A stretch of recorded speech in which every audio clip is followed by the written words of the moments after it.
Welcome back, listeners, to round 3 of 3 from your Learning from Friends podcast episode talking about professional wrestling. For those that have made it from part 1 and part 2, you've made it to the end of our 3-hour-long special for the last 6 weeks is finally coming to an end, and I'm sad to see it go, but you know what? This was perfect, and sometimes if you drag it on for too long, it's just too long. So, with that being said, Dad, it's been great to have you as giving the quote of the day. Give us one more to lead us into this last part of the episode of part 3, professional wrestling conversation with my buddies. Dad, take it away. There are moments in life where it gets too hectic that time becomes a blur. Keep calm and never give up. John Cena. Way to bring it home with a banger, Dad. That's just awesome. Now, I want to say thank you to my buddy Ryan Cherry for giving us this special music of our intro and outro for the last few episodes. And our guests here. Just, you can't say enough. Ryan Wright, my brother Corey, my dad, Joseph Mize, Chris Byess, Daniel Murphy. This has all been just a blast. Getting to have these continual conversations and now getting to share it with the rest of the universe. I'm sure maybe about 10 people will care, but you know what? It doesn't matter. I've been wanting to do this. We get to have a blast doing it, and we get to share it with some of our friends that perhaps have been curious, but never really dove deep into it with us. So for those that made it, congratulations. Let's pick up and go on the final round of 3 of 3 for our professional wrestling podcast roundtable special. Now we're going to jump to storylines. So we mentioned earlier like the bloodline. What is your favorite storyline? It could be like an arc that took years to do. It could be something that lasted like 6 weeks. For me, I love this thing so much. When R-Truth had the run as the 48/7, 24/7, 7-Eleven, I-95 South 2020 European TV Championship. Brought to you by KFC. That was literally, that belt was made for him. Favorite belt ever, hands down. The dumbest belt ever, hands down. That was made for him, whether they'll admit it or not. It was made for him, and they were made gold. Gold. Yeah. One of the first belts, in my personal opinion, that brought wrestling into the, age of social media, because he would make the dumbest videos. Yes. Like, where he was hiding underneath the table because he was scared because he had to, basically... Constantly be on his swivel on he hadn't slept in, what? It was 14 days or something like that. It was the new iteration of the hardcore title. Yeah, and they did the best thing by letting it run out. I mean, it's something that they couldn't keep going for years and years and years. They did it long enough where there's a history there. Yeah, love comedy wrestling. So freaking silly. That was amazing. So freaking silly. To go point, that was basically the social media title for WWE at the time. Yeah. They pin each other on the tarmac going to Saudi Arabia. Yep. And then 2 hours later, someone wins the title by pinning, literally gently going over their body, and the ref plane. going 1, 2, 3, and then he'll get excited, and then wrestler wake up after the 3 count. And it was just stuff like that. I made it so fun to watch. Do you have a favorite feud? The thing that was so amazing was it was so inclusive. Anybody could win it. They put it on what? Like a football player? They put it on a cop? They put it on a NASCAR driver? They put it on some TV show host? It I could forgot. change 15 times on in one episode. live television? Yeah. The best feud though was between, I forgot his name. Drake Maverick and R-Truth. Oh yeah. With that title, where it went constantly. When they were constantly back and forth, even to the point where it like ruined Drake Maverick's like his marriage. His marriage. He never consummated his marriage because of that belt. Absolutely silly. Absolutely dumb. So absolutely priceless. To follow up on that comedy, I'm going to go totally serious. And it's one I mentioned with the guys before. I love what you guys are saying. But for me, my favorite storyline is the Golden Lovers. And to anyone that doesn't know, that same Kenny Omega I mentioned, who's my current day favorite wrestler, he got into wrestling when he saw a Japanese wrestler named Kota Ibushi wrestling what was called an everywhere match. It was a joke match where him and another man brawled in all sorts of physical locations, areas outside. So Kenny Omega filmed his own everywhere match. He broke into his friend's house while he was playing Super Nintendo, and they brawled around the Canadian countryside. And he mailed a VHS tape to DDT Wrestling in Japan. And Ibushi saw it, and they brought him over, Kenny over, for him to have a one-off feud with Ibushi, to be the foreign gaijin, which is a foreigner, the heel gaijin. But they worked so well together, they were put into a tag team.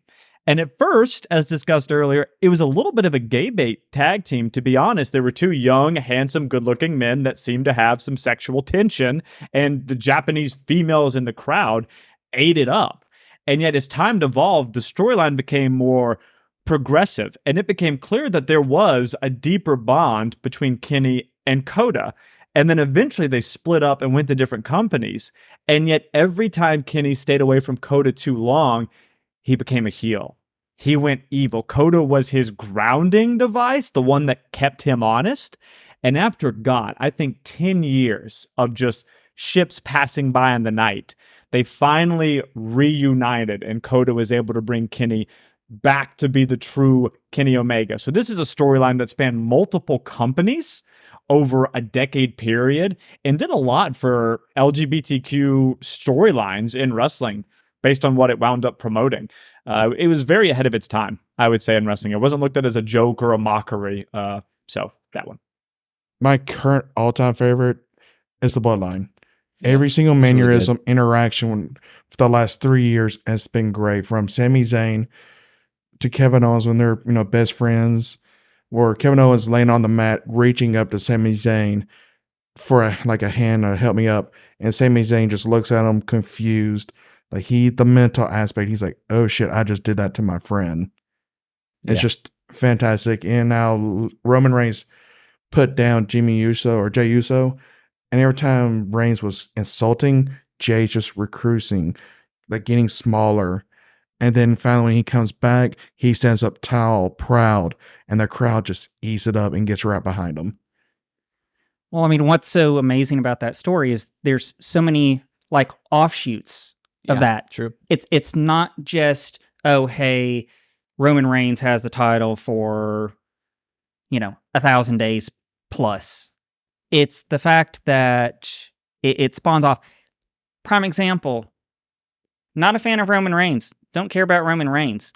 But I sat and had to see that match with him and Sami Zayn, knowing Sami Zayn was not going to win.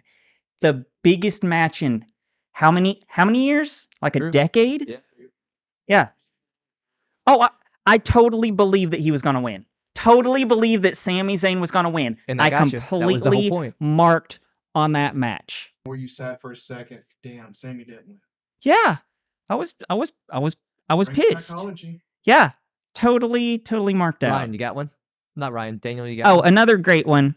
Again, and this pulls in, what was it, Kenny Omega, is the Hangman story, the most recent one. Yeah, that went for a the while. Best stories, or in my opinion, are the ones that burn slow. Yeah, because it keeps you invested and it brings you back to the product.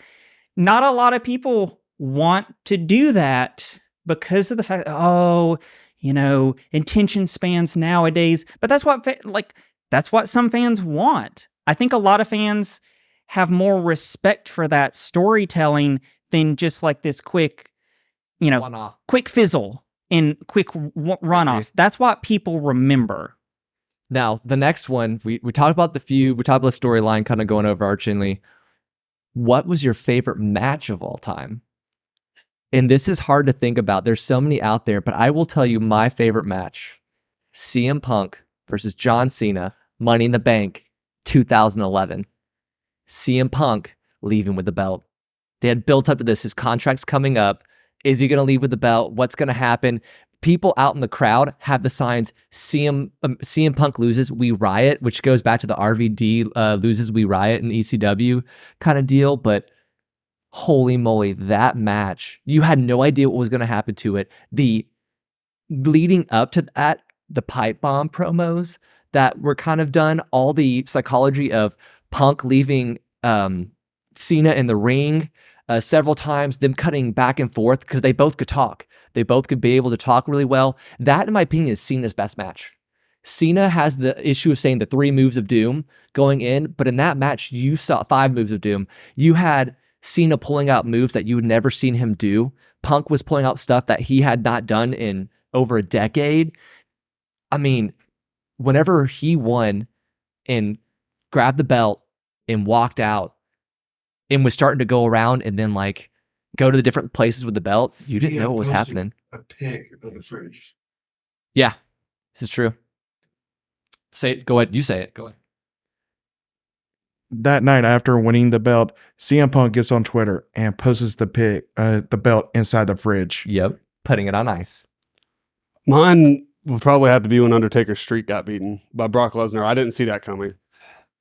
I didn't see it coming. Okay. And the fans' reactions, if you go back and look at the fans' reactions on that, I had the same reaction, honestly, because I thought Undertaker was never going to lose at WrestleMania. I'm going to step back just one second and talk about storylines again. Okay, so one that a lot of people are going to forget and not think too much about because it was so small and it's not a huge superstar or anything like that, is the transformation of Julia Hart. Had nothing to do in an actual wrestling match. It had one transformation, and the fact that she played that. Okay, basically she got hit in the face with mist during a match. Okay? Black mist. Corrupting I will mist. bring that up here in a second. Favorite finisher, love the mist. But it's the fact she wore makeup even when she wasn't even wrestling. She was a valet. What was it? Managed a basically unknown team. Cheerleader. She was a cheerleader. And they played it for, what, almost a year? 6 months? Months and months. Slow, small transformations of characters. And then basically, when she flipped and turned heel, it's completely like changed her trajectory. She's not the best. She's not great. She's had a few good matches, but the fact that she was able to evolve that character in that small storyline for something being so dedicated, that's the whole thing. It's the dedication to a gimmick that is where I can respect that form of storytelling. Again, small things, simply makeup on the face. Yeah, for me, 2 quick ones. One, Kenny Omega versus Okada. The first Kenny Okada, simply because I feel like that has changed the course of wrestling history in many ways. Without that match, AEW doesn't exist.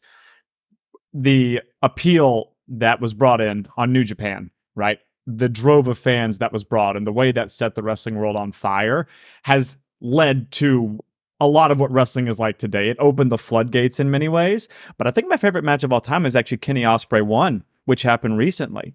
And it's because, 1, I thought it was absolutely incredible, but 2, Will Ospreay had worked for years to get out of the shadow of Kenny Omega. He had finally become Kenny's equal in New Japan. And Kenny goes back to New Japan, and Will decides, this is my moment. But before the match, Kenny tells him, 364 days out of the year, you're better than me, but not on one day. And that is Wrestle Kingdom. And Ospreay, despite his years of building up to overcome his giants of Kenny and Okada, Kenny Omega beats the shit out of Will Ospreay. He literally slams his head physically through a table. And you see, this is a tragic story. And I'm not one for tragic stories normally, but you realize all this work, Ospreay's going to lose. And the last shot is Kenny puts Ospreay up on his shoulders for the one-wing angel. And you see an Ospreay who's bleeding like crazy, just feebly reach out his hand, hoping he can somehow grab onto a rope or something. And it's not enough. And Kenny hits him with it, he pins it, and Ospreay cries in the post-match press conference, asking, when will it be my moment? Why do I keep doing this? It was a moment of true effort, grit, and heart, and he failed. And to see that was magical. Like I said, I don't have a number one favorite match. I got two. They're like 1A, 1B. One goes back to Kenny Omega and Okada. Was not yours. Was not number two. Number three at Dominion was my favorite match. That was number two. I thought it was number three. Dominion, that was one of my first introductions to Okada and Kenny. An hour, 20 minutes of just holy shit. And by the time I'm done with the match, I'm going, oh fucking God, I'm exhausted. Side note, that's my third favorite match of all time, so that's a great choice. I'm mentally exhausted. They had me on the ropes. I was on the edge of my bed watching this, losing my fucking mind over this.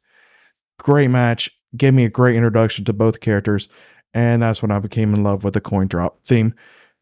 And the other one is Undertaker versus Shawn Michaels at WrestleMania 25. I spoke on that earlier. The Undertaker hits a tombstone and Shawn Michaels kicks out, which the tombstone is a very protected finisher. And when JR goes, oh my God, I just had a out-of-body experience, and Undertaker's at the camera just looking, what the fuck do I have to do now? Yeah. It just sets it. Yeah. Corey, do you have one? Corey's got one. Is it going to be I'm going to be really weird about this one. do it? Totally weird about this one. You guys probably aren't even going to know it. Kate'll know it. Yep, I know what it is. No, you don't. I think I You do. have no idea. I think I do. You have to say, when I say it, you have to say yes or no. Oh, I'll be honest. Here we go. Artie, the smartest man in the world, versus a bowling ball Oh, no. in the Adventures of Pete and Pete. That match in Pete. Oh my gosh. It's pro wrestling. Yes. Holy Pro moly. wrestling. The Adventures of Pete and Pete. No. Oh my gosh. gets I forgot beat. about that. By an evil blue bowling ball Yes. and sells it. Sells it. Look it up. It is amazing. Okay, for those of you that did not grow up in the 90s, The Adventures of Pete and Pete is amazing. And Artie, yeah. I mean, that guy, he's worldly. He's the world's strong. I'm the strongest man in the world. I love it. I'm going to have to Google the crap out of that later. Yeah, you're going to have to. It's amazing. To anybody has to look that up. Now we're going to go from favorite match. We're going to skip over a couple because I want to kind of speed along here for us, is finisher. This is one that I know Corey has been waiting for this one. I'm going to let Corey talk first. Corey's been waiting. Here you go, my good sir. I know a lot of people hate this. Absolutely hate it. But I love mist. Any use of mist.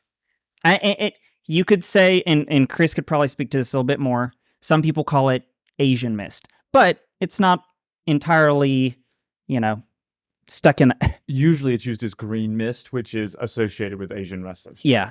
But The the thing Great is, Buddha. there's multiple types of mist. There's different colors. There's different meanings. Sometimes it can basically be used as a way to protect wrestlers. But the reason why I like it so much is because of the fact that it can be used to morph the wrestler that has been hit, such as Julia Hart's character. And it allows for different ways of storytelling versus just losing a match. It's way more in the mental realm. And it also brings in other aspects such as horror, mysticism, can bring in, weird things of, such as the way House of Black uses it, like spirituality and religion and stuff. But it's weird. It's something different. It's weird, and it only works in wrestling. It only works in wrestling. True. I'll have to go with, it goes back to my favorite wrestler of all time, is this one. There's two iterations that you could say of this one. There is the Scorpion Deathlock or the Sharpshooter. depending upon if you are a Bret Hart fan or if you're a Sting fan. For me, it's the Scorpion Deathlock, hands down. It's just the moment you see Sting pull that out, it's just like, for me, it's nostalgia. It's the whole factor of it. Like, oh, and I remember trying to put it on people growing up, and it's just like, it's cool. It's neat. It looks the way that they're bending back onto somebody, and it's the way that it's kind of held up there. That's mine. For me, I kind of like the high flying ones, like Jeff Hardy's Swanton Bomb is great. Rey Mysterio's 619 coming around a rope. I mean, I was always amazed by both of those, and the fact that Jeff Hardy's still doing the Swanton Bomb at his age is crazy. So I've always gotten a huge kick out of both of those. Great choice. Going back to Kenny Omega, the One Wing Angel, a finisher that has only been kicked out once, used by Kenny Omega in history, and the only time it was kicked out of was by his tag partner and Golden Lover, Kota Ibushi, in their first ever main event. I'm a fan of just finishers that can be hit out of nowhere. There's nothing like a good old-fashioned super kick. Especially you're coming off the top rope, Shelton Benjamin got one, and it looked like he kicked his teeth down his throat plainly. Yep. I'm surprised no one went Stone Cold Stunner. Sure. I'm going to have to go with the favorite, Ric Flair's figure four. My Can't man. leave that one out. That's been passed down through several generations. But there's no one else can do it besides Ric Flair.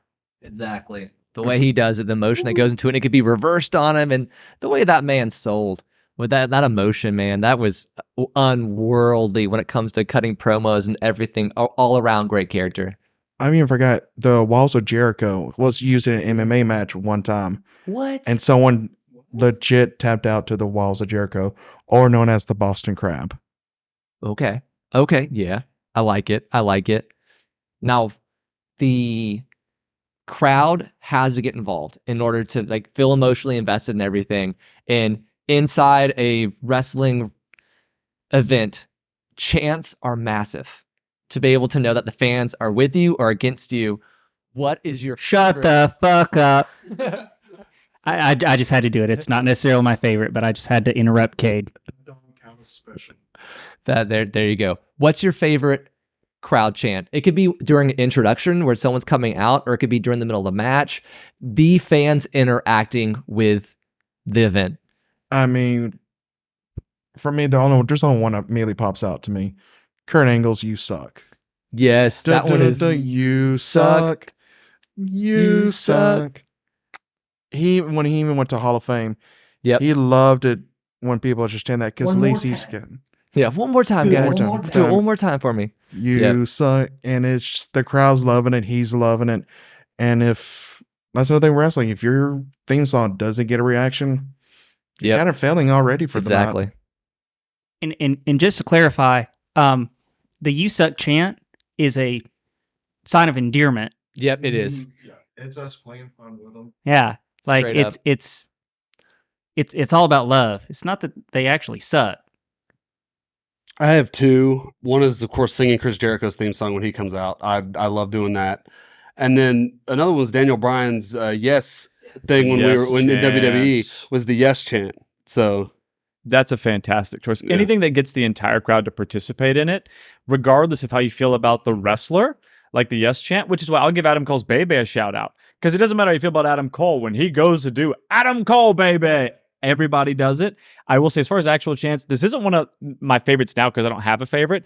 But I remember the first time I ever heard the "Fight Forever" chant before it was used a lot. It was Sami Zayn versus Shinsuke Nakamura in their NXT match.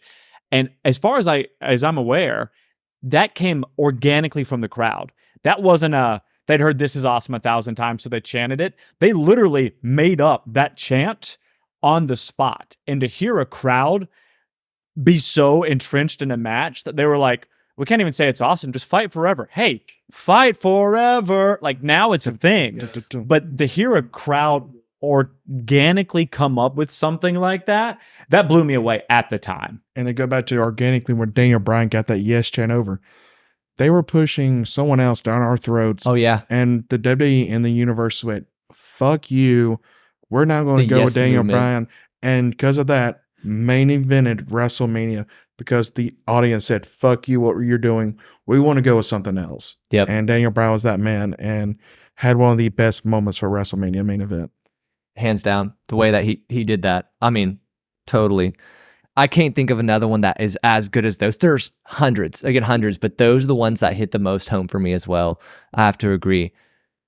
Now we've hit on our favorites. Let's go backwards a little bit here of who's a wrestler that you think deserved a push that never got it, that you think really deserved that push, but he never got the justice he deserved for it. I'm going to go with one for WCW that I felt like he should have been able to go over to WWE whenever they had the transition over. And he had a small run when he first came in with WCW, but Alex Wright. I feel like no, he wasn't Disco Inferno. But he had like little dance. He had this little gig there, but Alex Wright, when he came in, he won like he was before the streak before Goldberg had it. He had a streak for a while in WCW and then would ultimately go on to win a belt.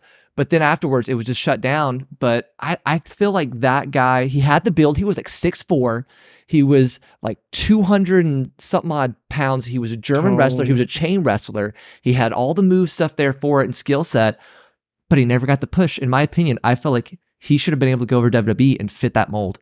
But there were so many people in WCW that really never got the pushes, but that was one for me. I got two people that jumps up in my mind. Cesaro, when he was in WWE, he never got that real good push. Agreed. And the other one is Dolph Ziggler.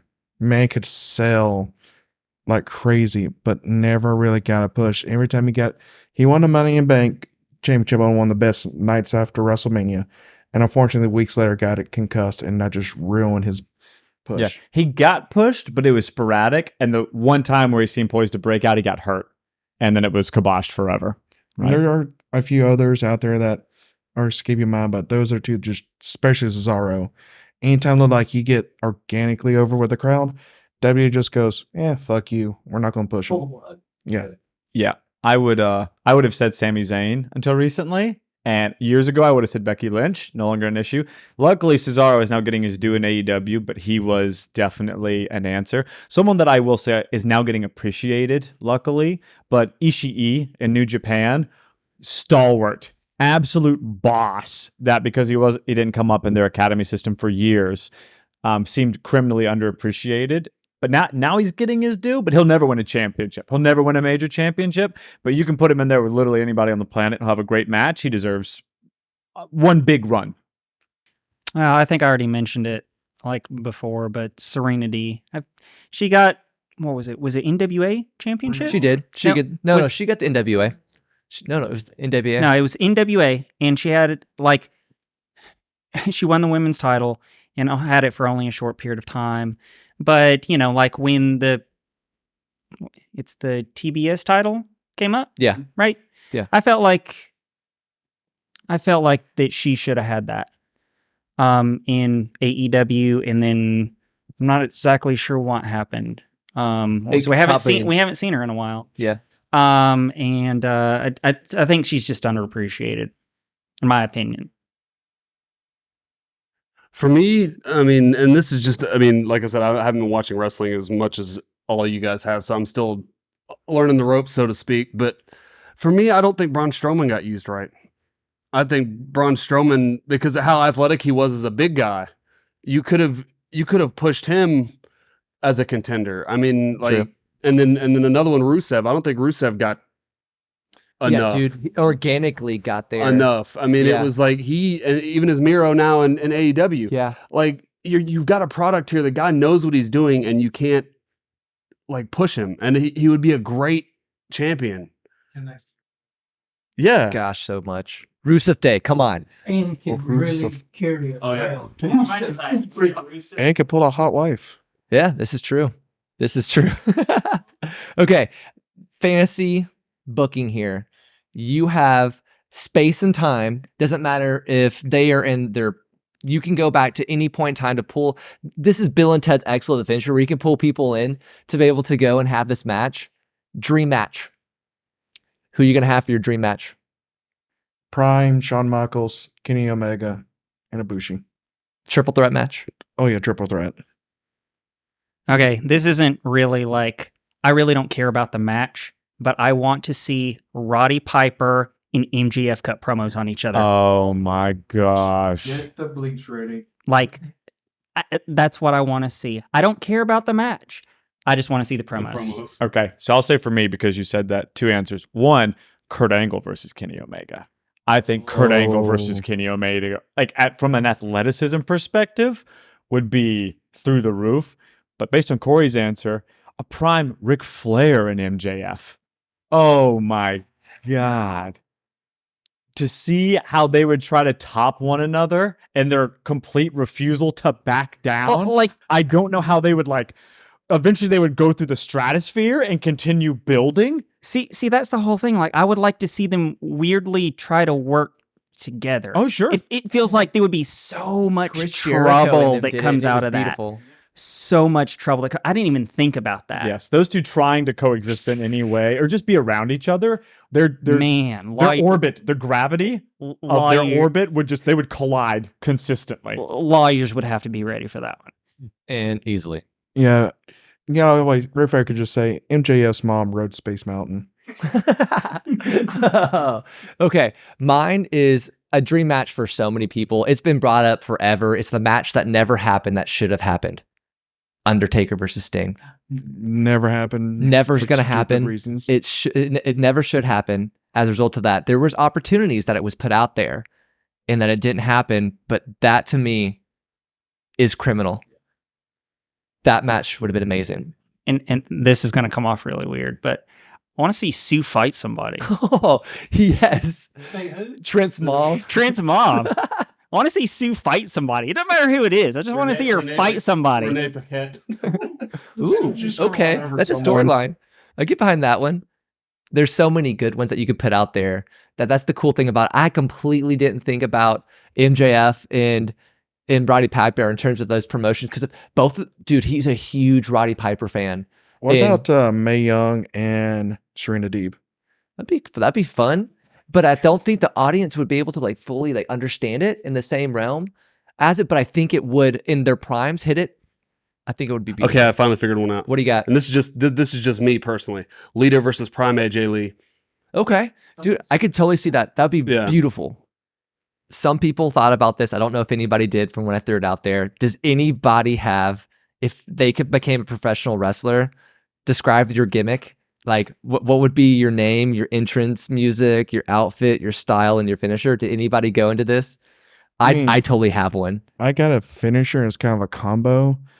It's something like the world's strongest slam into a camel clutch. Okay. Basic, but think of someone my size, 280 pounds, just slamming you on the mat all his weight, then just sitting on top of you trying to squeeze your life out. Sounds pretty horrifying. But with a gimmick, I want to riff off of Orange Cassidy a little bit because I just have this who gives a shit attitude walking to the ring. And then at some point say, fuck it, and start ripping someone's head off. Yeah, what wrestling name would you have? Oh, fuck, I ain't gonna call Fluffy. I need something. To rip off Orange Cassidy a little bit more with OC. How about Iced Tea? Iced tea. Or Sweet Tea? Sweet tea. I like sweet tea. Oh man. I will admit I went off. I've had this for years in my pocket. I will 100% admit I have thought about this way too much. The guy's name will be called Manifesto. The intro music to this is, let me finish first. Please. There is this band called the Dum Dum Girls. I have this song called Mine Tonight that I love it. And this, you have to get to a certain part in the song and it just hits. And for me, it's just so hard. The outfit is almost like, it goes back to like Raven kind of in a way, but it's like a former Vietnam vet who's back and looks so scruffy, looks so messed up, and has no clue kind of what's going on. But he's like speaking like politics almost out against these things, or like basically against the man that like he's seen war, he's seen all these travesties, and he's just basically trying to like come back and change everything. And I want to say his finisher here is it would lose him tons of matches, but it would win him tons of matches. He goes into a rage and basically mounts the guy from the front and just keeps punching him and punching him and punching him and punching him until the guy passes out.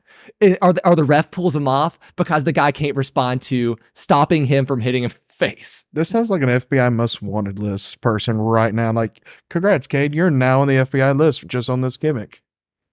That is a Cade gimmick if I've ever heard one. I'll say I put no thought into this, so I'm just riffing here. You and me both. My entrance music would be Castaway by Strange Talk. The best gimmicks, in my opinion, unless you really have something in mind, is yourself turned up to 11. So the happy-go-lucky but a little bit snarky version of me would be it. I'd come out in like a John Morrison-esque fluffy coat, obviously fake fur because I'm a vegetarian. Or Jim right? Morrison. With glasses on, baby, Castaway would hit. I'd be the happiest yet not caringest motherfucker walking down that ramp. I'm only 150 pounds, so I can't do a lot. Soaking but wet. I would either do Phoenix Splash as my finisher or an octopus hold because I would think that would fit my frame. That would fit it. I So, agree. Just me turned up to 11 with music that vibes with that and can play the face, or you know what, can be a little bit of that I really don't care kind of guy. Oh, right? I'm Get a little full. bit of I'm a heat. full heel as Sweet Tea, and to go on because I forgot about my entrance music. It's gonna be Chattahoochee. Well, if you're gonna be full heel of Sweet Tea, you go half and half. That's my altar. That's my altar gimmick. The Arnold Palmer. No wait, that's my submission name. The Arnold Palmer. I'm a big fan of like the crazy heels. My entrance music would be Sad But True from Metallica, but I'd come out basically just like crazy eyed and just sit there and like, but also too, you know, like some heels where you get like that whole revenge thing. Yeah. Mine would constantly be it, and you didn't even have to do anything to me. I'm just constant revenge, just for stupid reasons.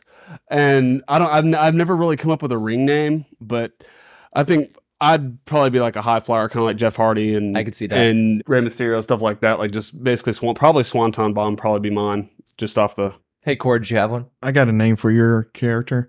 The Albatross. The albatross. The albatross, the evil albatross. I don't know. Now It we're sounds in a good. we're in a very good transition point in wrestling here.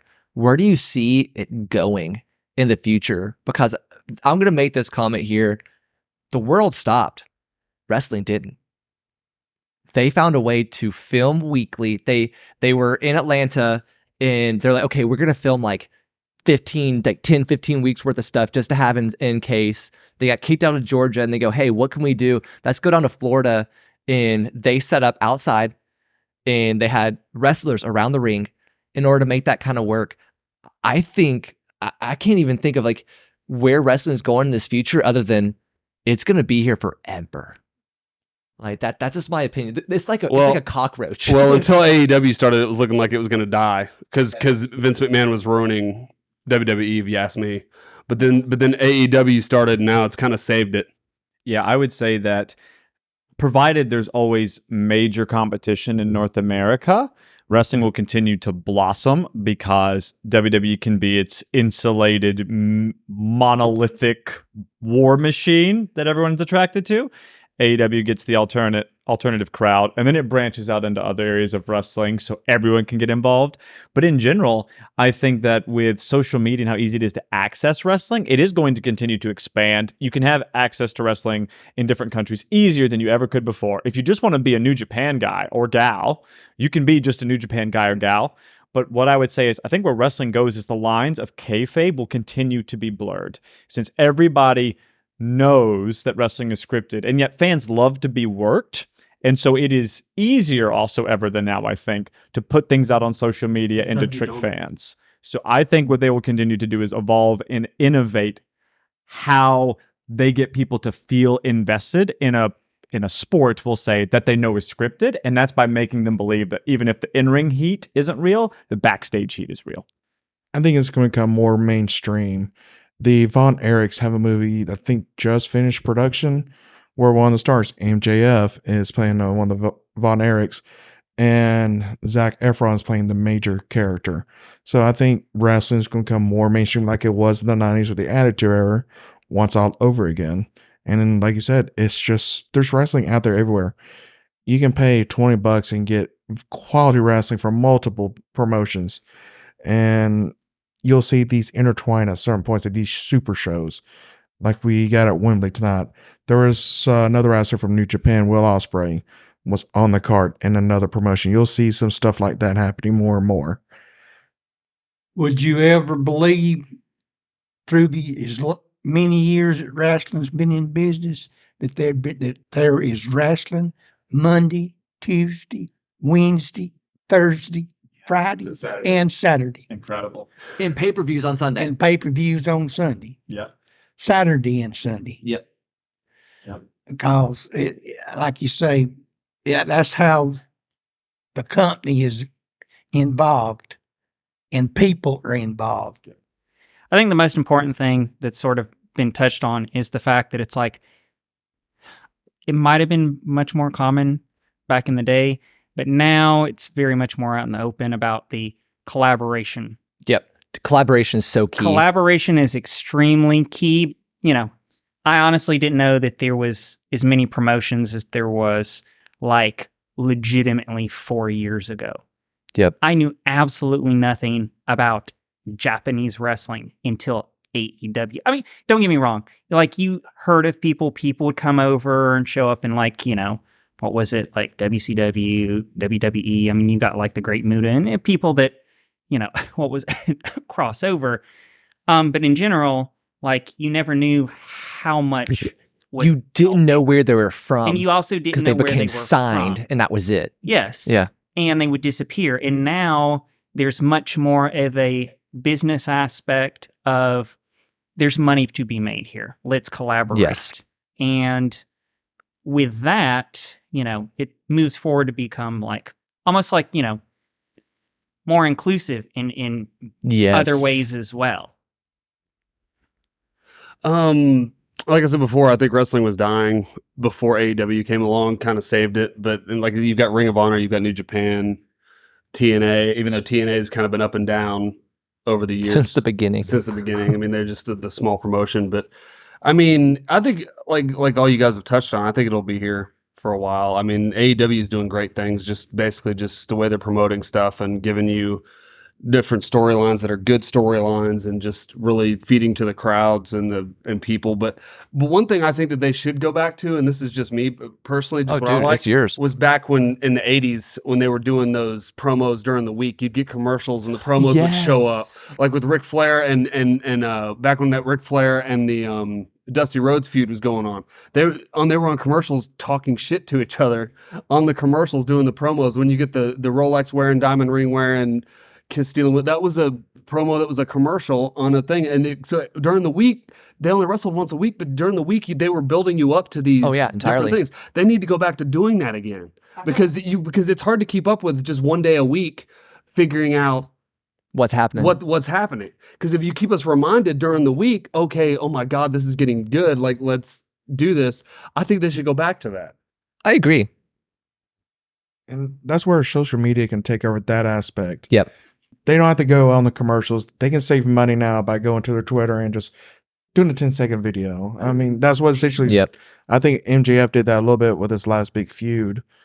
And another with wrestling, there's so many podcasts out there too. I'm going to give a shout out to one that right now. It's called Across the Ring, where they literally go through and interview indie wrestlers from different promotions in order to promote smaller promotions and wrestlers that will probably never make it to the big times, but they have a story too.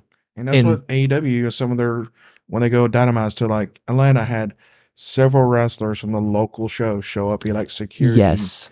Zeke Dice, who has been on Impact, but is way lesser known. NWA, huge. He was there. He did a squash match with Keith Lee. Squash. In this, Which I'm about it's to say- squash. Yeah. Squash. Chris, you want to give him a little? A squash match is a short match in which one wrestler usually dominates the other. Usually, a popular wrestler will beat what is called a jobber. A jobber is someone that comes in to do the job, as in they're literally paid to lose. Usually short, quick matches. If you grew up watching wrestling, you probably saw a lot of these where Hulk Hogan would show up and beat someone in 3 minutes, or Andre the Giant would murder someone in 30 seconds. Or and also known as enhancement talent. That was kind of over a little bit with the kind of face that was in WWE for a while. It had the weird Big face. beard. No, it was James just, Ellsworth. huh? James Ellsworth. Yeah. Ellsworth. Yeah. And I'll say this, that AEW did that has not been, that WWE rarely ever does. If it does, it's like, it's really left field for it. AEW lets those wrestlers have like 5-10 minutes, like sometimes They're getting 15 minutes. solid. Like they are actually getting to showcase themselves and actually given the opportunity to do something. AEW Dark Elevation, and stuff like that really goes a long way. WWE, when they bring people in, is, oh, you're security and you're gonna have to wait for like 20 hours maybe to like, and you're taking one bump or something like that. You're not going to use your actual gimmick name. You're not going to use all this different other stuff. Like AEW made it a point for a long while to, okay, we're going to help you get some music. We're going to help promote you and stuff like that. Even if you're just there for one match. And you get some offense on their. Yeah, Fuego de Sol. Fuego got over. Fuego, yeah. Pineapple Pete was an audience member during the COVID era pandemic, and he wound up wrestling Chris Jericho just because he was animated enough at ringside. Exactly. And you look at the Gun Club, the Guns. They were the kids of Billy Gunn, but they got over just being the audience members of so much charisma and everything I mean, there's so many wrestlers that way that are independent wrestlers that need to get that deserved shot to do it. There's so many out there. Yeah, and that's what I like about AEW too. With their talent, they'll bring in the small guys. They may have a 5-minute squash match. They get their ass kicked. But you get 30 seconds of them getting offensive, where WWE will bring in a guy. Johnny Gargano was brought in years ago when he was first starting, and they gave him like a yodeling gimmick for a squash match. Yes, It made no sense. You could just tell as soon as he came out of the curtain, he's like, "Yep, this is my life for tonight." Yep, I agree. Now, as we're gonna wrap up here on this one, is there anything that you want to say, leaving out of this episode? So you were saying we're going to the finish now? We're going to the finish. The finish is where the match ends. If someone says they're wrapping up for the finish, that means someone is about to get pinned. Bring it home. Bring it home, also another term where the referee might tell the wrestlers to wrap it up. Oftentimes, if wrestlers are going over time, you'll say, bring it home, to say it's enough. It's time to go home now. Someone needs to win and someone needs to lose. But also, like, I don't think we touched on it at all, but I think one of the things that we didn't touch on was who has your favorite entrance music? I mean, there are hundreds of questions I had. Oh, yeah. Like, I'll just say one of mine. I like "Glorious" from Bobby Roode. Yes. Like, it was just, dude. I heard it the first time and I was like, this is awesome. Okay, like it explains his character so well, and it was just one of my favorite ones. And then of course you've got the Cult of Personality by CM Punk, and then of course Jericho's "Break the Wall Down." Yeah. Oh my gosh, the Walls that's a of great Jericho, one. like great, and it is just so many different ones. And give the credit to WWE. Jim Johnson was their music person. Yes. He's made so many bangers through his career. And Chris, "The Walls of Jericho," "Break the Walls," that was Jim Johnson's, one of his songs. DX, "Are You Ready?" Edge is from actual group. It's not. Alter Bridge made No, that the one before that. Alter Bridge, that's the best. Yeah. Well, that's the And best one, but there's like several. There's that something right there that Glorious, but none of those count. Glorious is True. one of his, but you can't beat, to me, the Stone Cold Glass Shatters or the Brock Lesnar. You hear the Glass Shatters, someone's about to get their ass kicked, and Brock Lesnar's guitar riff, shit just got picked up. Yep. Rock, can you smell what the Rock is cooking? Still have one of the best pops when he even get announced as the WrestleMania in Atlanta's guest host. When that crowd heard the "Do you smell?" What the Rock? You could not is hear the cooking. music at all for 5 seconds. Yep. Corey, you got anything you want to say? Only if we're talking about intros. It could be anything. This is your I closure know. out. I'm just We're going to talk closing it about out here. intro. Anything Aleister Black or Malachi Black, You love entrance him. wise, is You done love him. purely because of the entrance. Yeah. And I couldn't even name half the intro songs that he's used throughout his like iterations. But the fact that he ties into like extreme forms of metal that most people have never ever heard, and puts those people like on the map for some people. Yeah, it's amazing. It's great because he's promoting other people. Yep. As I said, I couldn't name some of the songs that were even, but like it brings an atmosphere and promotes people that other people would never been exposed to. In closing for me, what I would say is, fair listener, if you've never watched wrestling, that's okay. But if you ever think about giving it a chance, just go in knowing that the idea is to escape into another world in the same way. If you watched a movie or read a book, go in with escapism and go in to have fun. Go in to play along and you can find yourself entertained in ways that you probably didn't think possible. Because at the end of the day, most of us in all forms of life love to cheer the good guy and boo the bad guy. Whatever the good guy and bad guy is to us, that might differ, but we love to have a hero and we love to have a villain, and wrestling at its core provides that. So give it a chance. I would say turn your brain off for a second. Just sit back and enjoy the show. Yeah, 110%. Don't knock it till you try it. Yep. And if you are, say, at your workplace, I guarantee you somewhere in your office, there is a wrestling fan sitting there. They may not show it to you out of the gate, but once you open up that floodgate and you show that your care of interest of wrestling, you've made a friend for life. And that's 100%. And to go on, and for every day in life, there's a wrestling part for it. There's a storyline. There's a inspiration. You're down on something. There's a storyline out there that's probably touched on that. True. So I'm going to end this off here just because it's my podcast. I get to end it off. I get to bring it home. So coming here to the end of the episode, this to me is something that we get to do all the time, of sit back and we talk wrestling, and we get to have all these different things out there that we get to talk about. We're getting to share this out there to an audience. And with that, I think is very special for me that this is something that we can look back 50 years from now or 10 years from now and listen to. And because you never know, with a friend of yours could disappear for like 10 years or pass away tomorrow or anything of that sorts to it, but you're leaving behind a legacy. And this is a legacy that I get to leave behind, and getting to have my dad and brother have refused to come on the podcast but they said they would come on for this episode. That to me that proves the power of wrestling right there for me.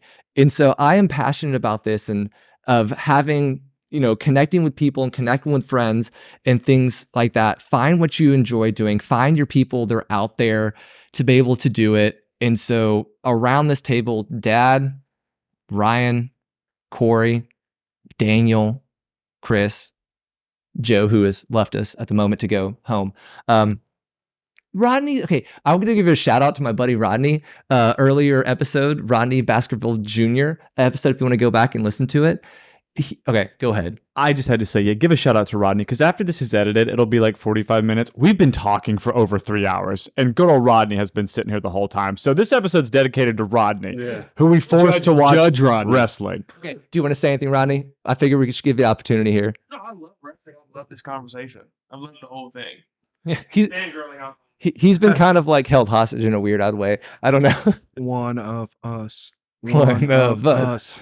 Yeah, see, worst case scenario, if we're not nice about wrestling, we'll just force you to watch it until you like it. So. My wife, Katie, got kind of sucked in. And she knows way too much more than she ever wanted to. One last thing for me. Keep in mind that I got into wrestling because of Cade and all them. So You can have about wrestling because of movies. I really feel like that Katie should have been here and forced to participate in this. I don't want to die. Man, yeah, I'm like, I like to go to sleep at night, and I don't know if I would tonight.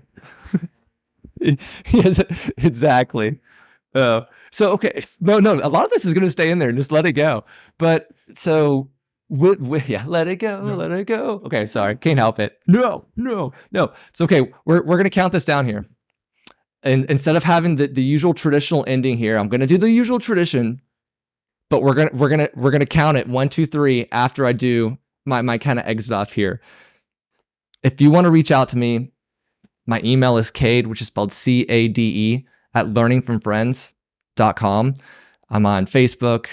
That's another way to be able to easily reach out to me, Learning From Friends podcast. I have a Twitter page. All I really do is post episodes on there just for people to be able to get access to. If you want to donate through my Patreon, I'll have a link there. You can be able to do so. If you want to be able to, by any means, hey, look, we're taking a picture. Maybe this will be the picture that we use for the... But if you want to be able to reach out and donate through Patreon that way, I would love it. Any bit of money is awesome to be able to continue this, because I do this for free, and a lot of time is millions of dollars. So, feel free to go that way. Now, before we leave, as you all know, a catchphrase before leaving is "Don't forget." Okay, I'm sorry. I'm gonna mess this up here. I fucked up. You fucked up. Most of all, don't forget to let your curiosity fly high. Okay, guys, here we go. We're gonna count this down. We're gonna pin it. 1, 2, 3. Ding ding.